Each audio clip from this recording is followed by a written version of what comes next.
In this video, I'm going to go over with you my full transformation. Now, if you follow me on social media, Facebook, Instagram, whatever it may be, then you've probably have heard me, talk about my transformation and where I've come from, how I got started doing this, and whether it was a video or a written post. But I just want to share with you today, exactly how did I become an online health and fitness coach, and how did I even get involved in the fitness industry, and how did I, what compelled me to follow this as my career, and to do this, build that health and fit lifestyle. So, growing up, I was a very skinny kid, like 105 pounds. My family, especially my granddad, he was just messing, but he would always joke with me and say, Andrew, if you don't put meat on your bones, the wind's gonna blow you away. And it was funny, but it also kind of got to me a little bit. Not a whole lot, but it just every now and then it would just kind of bug me. So when I was about 12 to 13, I looked at my dad. I said, Dad, I want to get a bench press. I want a bench press. And so for Christmas that year, he got me a youth-size bench press. And y'all, I had no idea what I was doing. I didn't know what I was doing at all. All I knew is that, hey, if I start lifting weights, I'm going to get big. I'm going to get muscle and I'm going to get huge. And so, I got that bench press and, I started just working out a little bit, doing push-ups and sit-ups and using my bench press. And again, not really doing anything. I was just said, my dad was like, all right, here, just gave me, here's the basics, just here's some sets and do this amount of reps. And that's a good starting point. So I was like, okay, whatever. I don't know anything better. So that's what I'm going to do. That's what I'm going to do. So I did that. I started out for a while and I actually hurt my back because I was using improper form. I strained my back pretty bad, and it's been kind of a little injured ever since. But I started to mess with it a little bit, and I only do it for like maybe 3 months, and then I quit. Like I remember my first back max on the bench press was 85 pounds. And when I quit, it was 135, which is it's not too bad at all. But again, I still didn't really have any, we call those beginner gains, and I didn't really know what I was doing. And, growing up, I played baseball, and, I was very active in sports, and I had really awesome friends. And, but when I played baseball, my teammates I played AAU baseball, which is travel baseball, and you travel around to different locations and you play baseball, or, you have tournaments and whatnot. And, my teammates were all like very, very close-knit group with each other, and I was kind of the Christian kid who I was the small, innocent Christian kid who didn't do anything wrong, and I didn't have all these relationships with these guys, and so I got picked on a lot for it. I got bullied a lot, and I remember, one night specifically, we were actually all in a hotel in North Carolina, and we were all in the pool one night, and the dads were having dad talk over on the pool side, and me and my teammates were in the pool, and we were having fun, but it got to the point to where they started to take turns drowning me, like pushing my head underwater, holding it for a couple seconds and then letting me up. And then they would take a beach ball, slam me in the head with it, like literally point blank, just smash me in the head with it. And then somebody else would grab me and push me underwater. And it got to the point to where my dad literally grabbed me, pulled me out of the pool and said, we're going upstairs. And if my dad hadn't been there, I don't know, what would have happened, how far it would have gone. And, I just kind of dealt with this constant, bullying. I never experienced, the head and toilet kind of like stuff you see on, in movies and TV shows and everything. But I had a lot of verbal bullying and a lot of that type of bullying from my teammates. And, I was just a small kid who didn't do anything wrong. And I was just out of the loop with the guys. And, it got to me. It got to me. My parents separated when I was 10 years old. I didn't know what was going on. But I just remember my dad and my mom started arguing, and so often, next thing I know, my mom's not here anymore. And I had no idea what was going on. And, as a kid, you feel like it's your fault.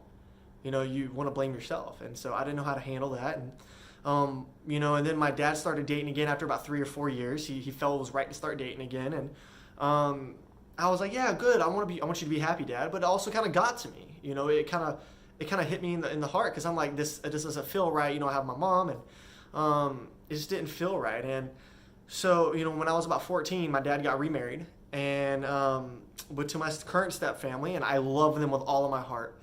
They are so good. They're good people, and I have such good relationships with all of them, and I love them to death. I would take a bullet for each and every one of them.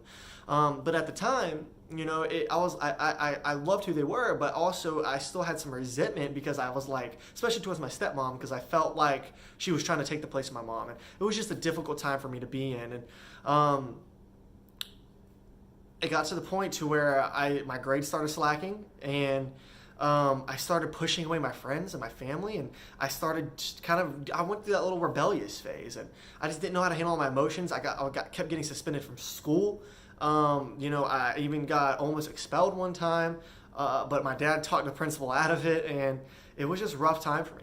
And right after my dad remarried, I kept getting in trouble, but I felt like I was being treated unfairly. And so it got to the point where I looked at my dad. I remember we were at Busch Gardens in Virginia, and I literally had gotten off being grounded right when we got there, and then the next day I got grounded again because I said something apparently, and I don't remember really, but all I remember is I did say something that apparently that was wrong, and my dad was like, "Nope, you're grounded." My stepmom was like, "You're grounded," and I was like, "What? You can't do that! Like, you're my stepmom. I barely know you." And I just got to the point where I pulled my dad aside. I was like, "Dad, I'm moving in with Mom when we get back. I'm moving in with my mom." And so literally the night we got back from that trip, I packed my bags and I moved with my mom. And those were I lived with my mom for about a year and a half. And those, 10, 15 months were some of the worst months I've had in my entire life. It's when I hit rock bottom. I love my mom to death, but she was mentally sick. Not like dying, like she actually almost died. But when I say mentally sick, I mean, she started treating people very poorly, and she was very toxic. And, she told, and that's the time where I pushed my friends and my family away. And, and that's the time multiple times in that, where, I sat on my bed with holding a knife. It was a camouflage knife. And I remember sitting there, I started just slowly, kind of scraping my skin, feeling like that, that was my option. And I had one friend who one night I was sitting on my bed, and she reached, and I was talking to her. I was like, "I just don't feel like I want to be alive anymore." And she told me, she said, "Andrew, you stop that. All right. If you want something to change, you have to make it change. You have to look inward, and you have to realize that you're in this situation, and the only way to get out of it is if you make yourself get out of it." And so at that moment forward, I went outside. I remember walking outside my back door, and I took that knife and I chucked it into the woods, and I didn't go find it. I have not seen that knife since. And I decided, I'm going to build back my relationships with people. And so I started going to church again. I started hanging out, talking to my friends again. I apologized because I treated them so poorly, and I apologized, and I was like, "I'm so sorry." And I started building those relationships back again. I started building my relationship back with my dad again. And things were starting to get a little bit better. And it got to the point where I was like, I felt like life was getting a little bit better. And, I remember it got to a time though where my mom was still very toxic, and even though she loved me to death and she did so much for me, she was just very toxic in how she treated me and treated people. And I remember there was one night where my dad started talking to me. He was like, "Hey, look, I want you to make sure that I'm paying child support. I want to make sure it goes to you and not your mom, and that your mom's not using it to shop or anything." And I was like, okay. So that night I addressed it. I was like, "Hey, Mom, look, Dad told me this thing today and about child support." And, when I finished the conversation, she went off on me. I mean, she straight blew up at my face and was like, "How dare you talk about this to me?" And we literally, that entire night for 2 hours, we fought. And I literally, I've never seen her that angry before. And I didn't even want to go in the house. I got outside, I called Dad, I started crying. I was like, Dad, I need you to pick me up. I cannot live here." And she told me something that I'll never forget. I remember I went back inside, I just went to my room, closed my door, and she looked at me. She went in, barged in my room, and I was on the phone with my dad still, and she's yelling at me and my dad on the phone, got in my face, and was like, "I hope a bullet goes in your head and through your dad's head." And I got so angry, I got angry, I blew up at her, and there's no justification for that, but I pushed her out of my room, and I shut the door, and I just started talking to Dad. I was like, "Dad, please come get me." And he was like, "Just wait for the morning, go to sleep, rest it off, wait for the morning." So I was homeschooled at the time, so I slept it off and woke up, and I just started doing my schooling, and I was so emotionally overwhelmed. I just didn't know what was going on, and then just out of nowhere, my mom opened the door, looked at me, I turned around, she looked at me, and she said, "I want you to pack your bags, I want you out of my house." And I just sat there and I started crying. And then I called Dad, told him what happened, and he came and picked me up and called the sheriff, actually to meet him at the house, because my mom also called my dad and told him that if she sees him, she's gonna shoot him in the head. And my dad came pick me up, called the sheriff there, packed my bags, got in the, I got in my dad's truck, and he took me home, and I lived with my step family, my dad, and it wasn't easy. It was very difficult, and I actually shut off. I got a new phone with a new number, and I didn't have contact with my mom for months. I didn't talk to her for months, and it was just very difficult. And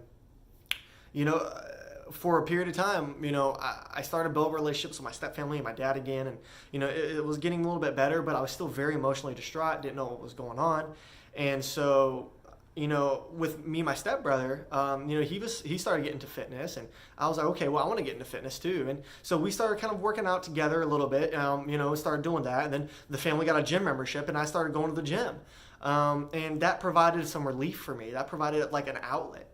And kind of fast forwarding a little bit, I built my relationship back with my mom. I finally reached out to her and talked to her, and I built the relationship back with my mom. And now we haven't had a greater relationship than we do now, and she's good now, and my family as well, my dad and my step family, I have the best relationships with them, but things continued to get better as I went through my high school years. And then when I was 17, I was like, you know what, I want to become a personal trainer. And so I grabbed my personal trainer certification. I went through the schooling for it, grabbed it, and then I did some personal training on the side, while I was in school.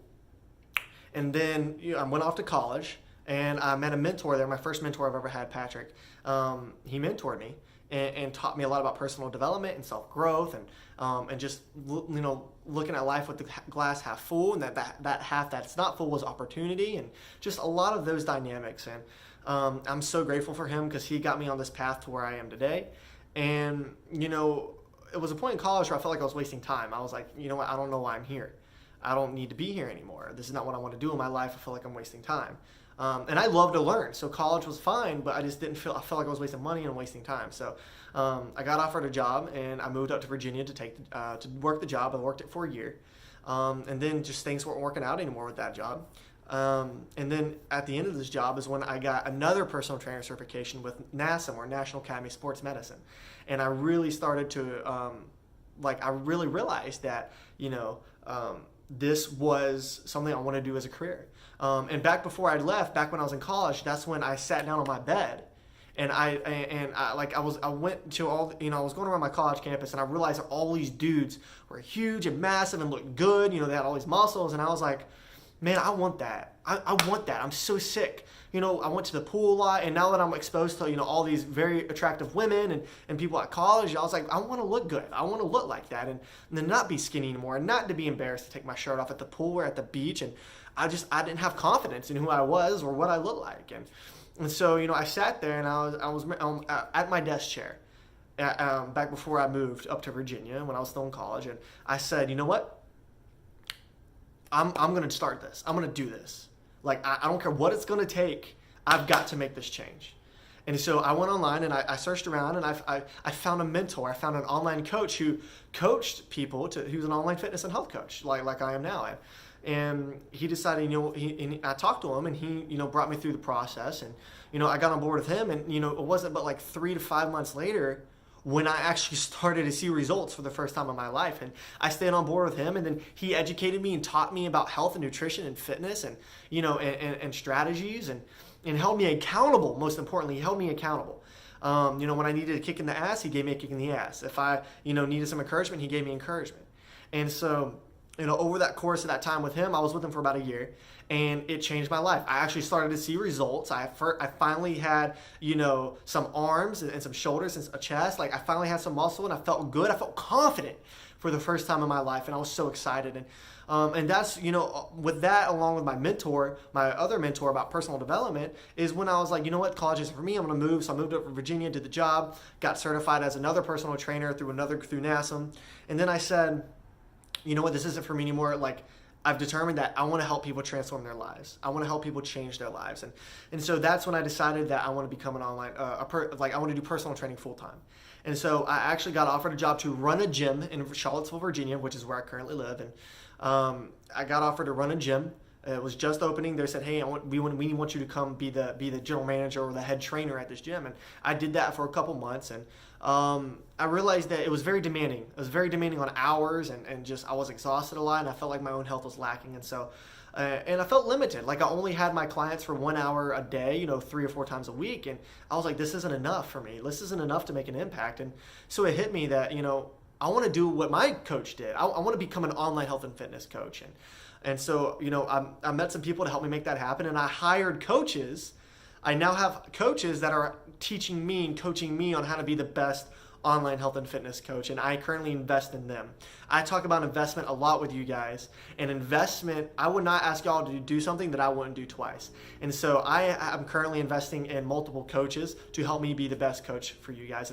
And now I am doing online health and fitness coaching full time, and I am so happy and I'm so fulfilled and I love it to death. And it's all because of y'all. If y'all weren't here and going through this and ready to make your transformation, I wouldn't be able to do this. And I just am so appreciative of that, and I'm so blessed to be here. So y'all, that's my transformation story in depth and full, and I just appreciate you watching that. So cannot wait for you to make your transformation over the next 12, 14 weeks and beyond. I'm so excited to see it happen. Thanks for watching.